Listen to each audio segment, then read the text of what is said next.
नमस्कार. आपण सर्वांचे हार्दिक स्वागत आहे या विशेष व्हिडिओ मालिकेत, जिथे आपण ज्ञानेश्वरीच्या अध्यायांचा सारांश सोप्या मराठीतून समजून घेणार आहोत. ज्ञानेश्वरी हे श्री ज्ञानेश्वर महाराजांनी रचलेले महान आध्यात्मिक ग्रंथ आहे, ज्यामध्ये भगवद्गीतेचे गूढ आणि गहन तत्वज्ञान मराठीतून सोप्या शब्दांत सांगितले आहे. हा ग्रंथ भक्तिमार्गाचा, कर्मयोगाचा आणि ज्ञानाचा अद्वितीय संगम आहे. या मालिकेत आपण प्रत्येक अध्यायाचा सारांश घेणार आहोत. प्रत्येक अध्याय आपल्याला जीवनाचे गूढ उलगडून दाखवतो, कर्माचे महत्त्व शिकवतो आणि मोक्षाच्या मार्गाकडे वाटचाल करायला प्रेरित करतो. माझ्या या प्रवासात आपणासह असाल अशी मला अपेक्षा आहे. प्रत्येक व्हिडिओमध्ये आपण एक नवीन अध्याय, त्याचा सारांश आणि त्यामधील गहन तत्वज्ञान समजून घेणार आहोत. तर चला, श्री ज्ञानेश्वर माऊलींच्या कृपेने आणि त्यांच्या पवित्र वचनांनुसार या प्रवासाची सुरुवात करूया. कृपया आमच्या व्हिडिओंना लाईक, शेअर आणि सबस्क्राईब करायला विसरू नका आणि या आध्यात्मिक प्रवासात सहभागी व्हा. धन्यवाद. नमस्कार. आपण सर्वांचे स्वागत आहे ज्ञानेश्वरीच्या प्रवासात. आज आपण पाहणार आहोत ज्ञानेश्वरीचा पहिला अध्याय, अर्जुन विषादयोग, म्हणजे अर्जुनाच्या मानसिक स्थितीचे वर्णन आणि भगवंत श्रीकृष्णांनी दिलेले मार्गदर्शन. चला तर मग या अध्यायाचा सारांश समजून घेऊया.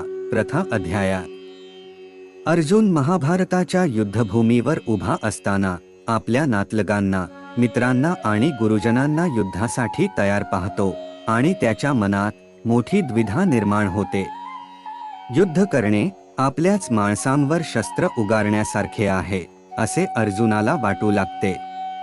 तो गहन दुःखात बुडतो आणि भगवंत श्रीकृष्णाकडे मार्गदर्शनाची विनंती करतो. अर्जुन म्हणतो, माझे हात थरथरू लागले आहे, मन घाबरले आहे आणि मी युद्ध लढण्यास असमर्थ आहे. त्याची मनःस्थिती म्हणजे अर्जुन विषाद, ज्यामध्ये अर्जुन स्वतःला निष्क्रिय आणि निराधार वाटत आहे. आता या स्थितीत भगवंत श्रीकृष्ण अर्जुनाला महत्त्वपूर्ण संदेश देतात. ते अर्जुनाला सांगतात की हे शरीर क्षणभंगुर आहे, परंतु आत्मा अमर आहे. शरीराचे नाश होतो, परंतु आत्मा अजरामर आहे. याच विचारांवर आधारित पुढील अध्यायात श्रीकृष्ण अर्जुनाला कर्मयोगाची शिकवण देतात.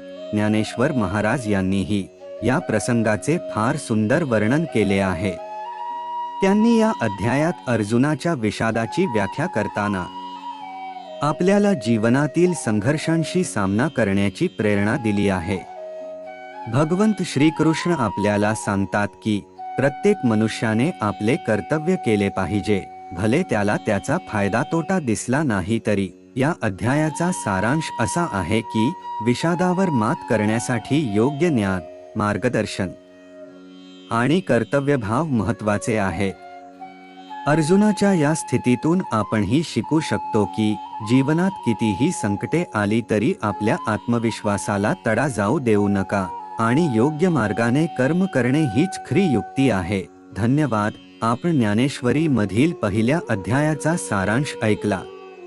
या अध्यायात अर्जुनाच्या प्रश्नांचा आणि श्रीकृष्णाच्या ज्ञानाचा संवाद आपल्याला पुढील अध्यायांमध्ये अधिक खोलवर समजेल.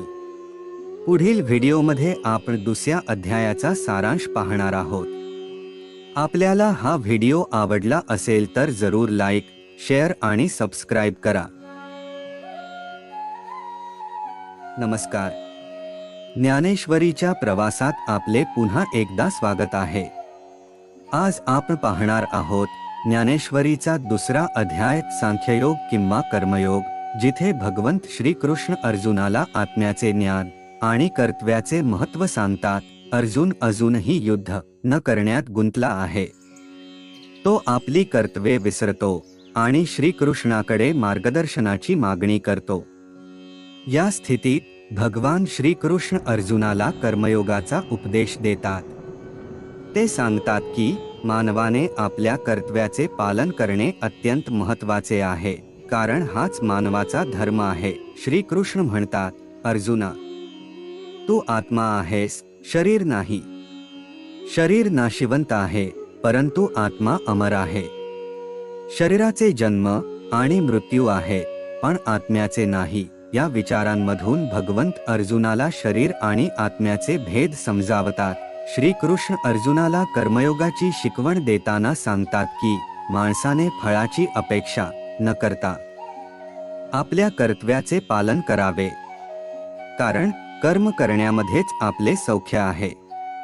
आपली कर्मे ही योगायोगाने होतात असे नाही, ती आपली जबाबदारी आहे.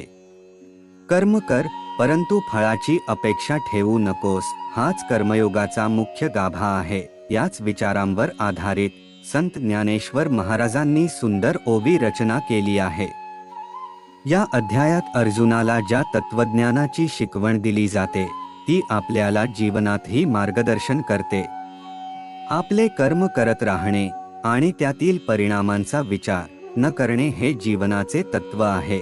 दुसऱ्या अध्यायाचा सारांश असा आहे की जीवनात संकटे येतील, आव्हाने असतील, पण आपल्या कर्तव्यात कमीपणा येता कामा नये. कर्म करत राहा, कारण कर्म हेच आपल्या जीवनाचे सार आहे. आत्म्याचे अमरत्व आणि कर्माच्या महत्त्वाची शिकवण यातून आपण सर्व शिकू शकतो. धन्यवाद. आज आपण पाहिला ज्ञानेश्वरीच्या दुसऱ्या अध्यायाचा सारांश. हा अध्याय आपल्याला कर्मयोगाच्या सिद्धांताने प्रोत्साहित करतो. पुढील व्हिडिओमध्ये आपण तिसऱ्या अध्यायाचा सारांश पाहणार आहोत. जर आपल्याला हा व्हिडिओ आवडला असेल तर नक्कीच लाईक, शेअर आणि सबस्क्राईब करा. नमस्कार. ज्ञानेश्वरीच्या प्रवासात आपले पुन्हा एकदा स्वागत आहे. आज आपण पाहणार आहोत ज्ञानेश्वरीचा तिसरा अध्याय, कर्मयोग. या अध्यायात भगवान श्रीकृष्ण अर्जुनाला सांगतात की केवळ ज्ञान मिळवणेच महत्त्वाचे नाही, तर त्या ज्ञानाचा उपयोग करून कर्म करणे आवश्यक आहे. अर्जुन म्हणतो, जर ज्ञान एवढे महत्त्वाचे आहे तर मग कर्माची गरज काय? यावर श्रीकृष्ण उत्तर देतात की माणसाने निष्काम कर्म केले पाहिजे. त्यांनी सांगितले की ज्याप्रमाणे माणूस काहीच न करता राहू शकत नाही, तसाच प्रत्येक व्यक्तीला त्याचे कर्म करावेच लागते.